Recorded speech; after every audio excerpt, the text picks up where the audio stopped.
Hello and welcome back once again to After the Credits. So I know I'm a little bit behind this month. I'm still trying to play a little bit of catch up, and there's some other stuff out this month that I really want to see, but again, those financial issues are getting in the way, so I'm really having to pick and choose what I go see and when I go see it.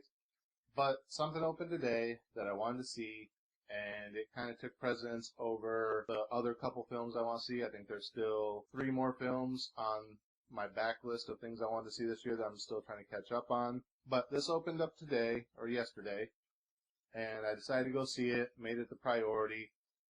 You'll probably be seeing this a couple days afterwards because I'm a little bit behind on getting these videos up. I had some stuff going on and just haven't really had time to sit down and edit the stuff I've already shot. But finally starting to play catch up with everything, getting everything up, so hopefully you'll see this by the end of the week. Like I said, the movie just opened yesterday, and you'll probably be seeing it the following Friday or so.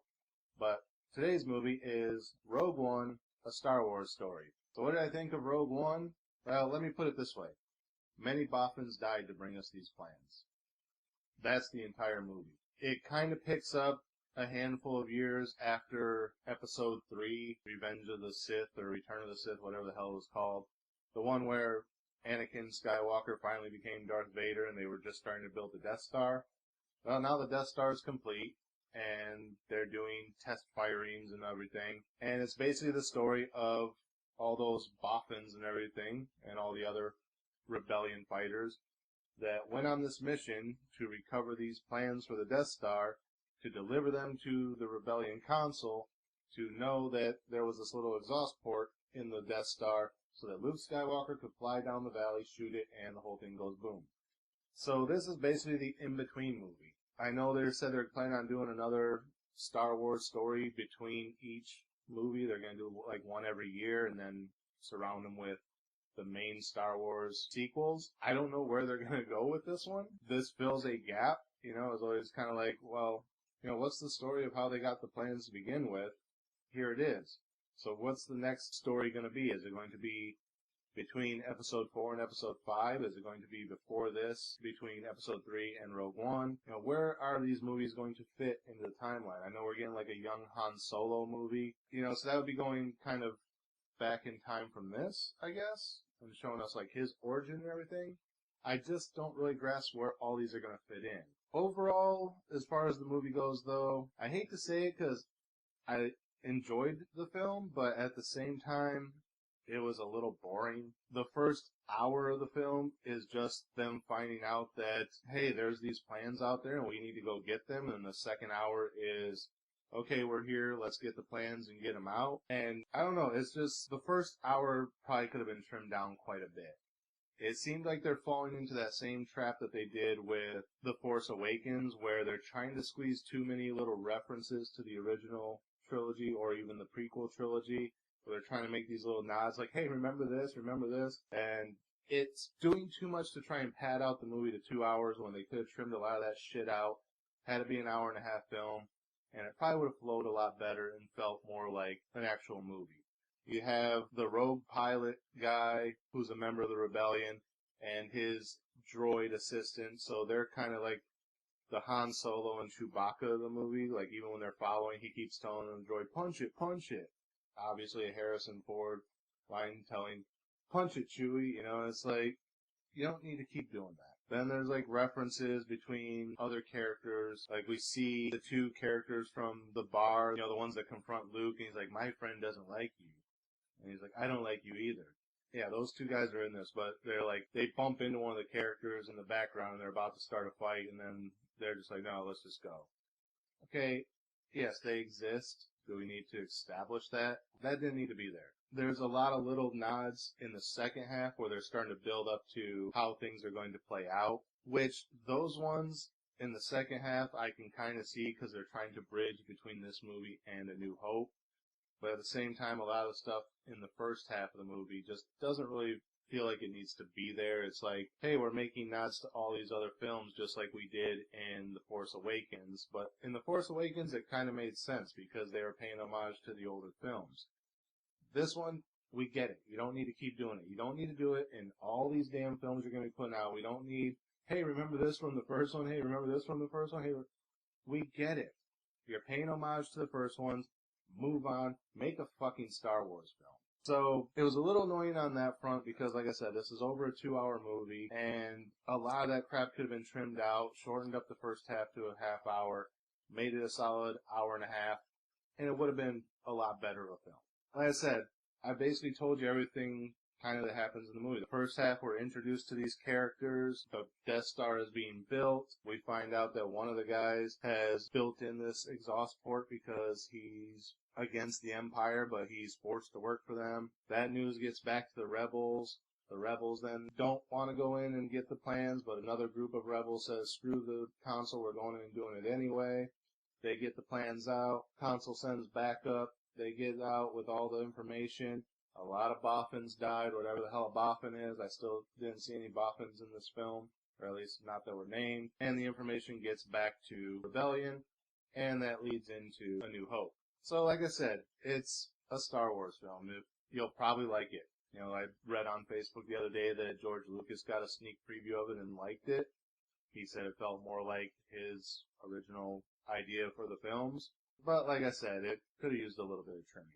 And, like, even though I said I liked some of the little hints at the end that they were going to start to use to lead into The New Hope, a lot of those really didn't need to be done either. Like, at one point they're talking to Princess Leia's adopted father, the senator or whatever, and at one point they're like, well, we're going to need help with this. What about your Jedi friend? And he's like, oh yeah, he served me well in the Clone Wars. I'll send him a message. And they're like, well, it'll have to be someone you really trust. And he just kind of looks at the Council member, and he's like, oh, I would trust her with my life. Obviously you know who it's going to be, because this leads into, help me, Obi-Wan Kenobi, you're my only hope. Like I said, you know, little things like that, it seems like they're trying to shoehorn them in so hard. It's like, just put it in the damn movie. We don't need, oh, hey, you know what's going to happen, right? Have it be the end of the fucking movie, where, oh, hey, you know, we need to send word to, you know, this guy. Okay, well, hey, we got someone who can do it. And then jump into, help me, Obi-Wan Kenobi, you're my only hope, and be like, oh shit, they were talking about her all along. You know, you don't have to fucking hammer us over the head with it through the entire movie. But, like I said, I sound like I'm being harsh on the movie, but somebody has to, because everyone's all hyped on all these new Star Wars films, and everyone's gonna say, oh, we loved it, and it's a good film, but it has flaws. There's a lot of good characters in it. The droid character, he was kind of cool. A lot of people said, oh, is he going to be the new Jar Jar Binks or the C-3PO of this film? Not really. He's just kind of there. He's kind of like if Chewbacca could actually speak English. A lot of the main characters, though, just didn't really have much personality. Like the main girl, you know, she's just kind of there. The guy who's supposed to kind of be her love interest, who's the new Han Solo character, without being Han Solo, he just really doesn't have much personality. You're just supposed to believe that, oh, they kind of like each other, even though it's vaguely hinted at. There is like an old Jedi Master there, I guess he's supposed to be, because he's always talking about the Force, and he's able to harness the Force, but he never actually uses any direct Force powers, like he doesn't Force push or anything, or he never ignites a lightsaber. He just kind of like channels the Force to kind of step out of the way of danger when needed. That guy's kind of cool. He's got a sidekick who's kind of a Boba Fett-ish character without being Boba Fett. He's kind of cool. But beyond that, yeah, I guess those two characters and the droid character are kind of the saving graces of this film. Without them, the movie just doesn't really have much going on and kind of falls flat. Other than, hey, this is the tie-in between 3 and 4, so that you know what happened and what a boffin is, even though I still don't know what a boffin is. But beyond that, there just isn't a lot of substance to the movie other than, hey, remember this, hey, remember this. So yeah, without basically telling you every minor detail of what happens in the movie, because I've already told you a lot of it, just the fact that it's what happens between 3 and 4, without going into too much more detail and spoiling a lot of key things in the movie, that's basically the summary of it. So what would I give it as far as a star rating? Honestly, I would have to give this, unfortunately, I have to give it a 3. It's a middle-of-the-road film for me. Like I said, the first hour drug on about a half hour longer than it should have because they were trying to hammer in all those points. The second half was a lot better and should have really been the main focus of the movie. We only needed a little bit of time to get there, but it's Star Wars, so it has to be over 2 hours. And even then, in the better half of the film, they still kind of shoehorned in a lot of references to other stuff. So, even though I liked the film, it loses points with me because they're doing too much to try to appease the fans, and it's going to end up backfiring and biting them in the ass, and they're going to end up with another series of the prequel films as opposed to the original trilogy. So, yeah, just Disney, if you happen to see this, which you probably never will, just be mindful of that. Stop trying to appease the fans. Make a proper film. You don't need all these little references to everything, and you don't need to hammer us over the head with details. Put it in there. Let it be a little bit of a surprise, like, oh, yeah, I guess I should have caught that earlier, that when they said that, they meant this person. We don't need it spelled out for us to where it's like, okay, well, obviously this is who it's going to be. You know, just make a movie. Stop pandering. Make a movie. So, yeah. It's a good film. If you like Star Wars, go watch it. You'll probably like it. But for me, it's just a little too pandering. Not nearly as pandering as Force Awakens was. Like I said, that one had a lot of pandering in it, but they worked it into the story, where this is just kind of here for the sake of pandering. And that's why I'm giving it a 3. It's just middle of the road.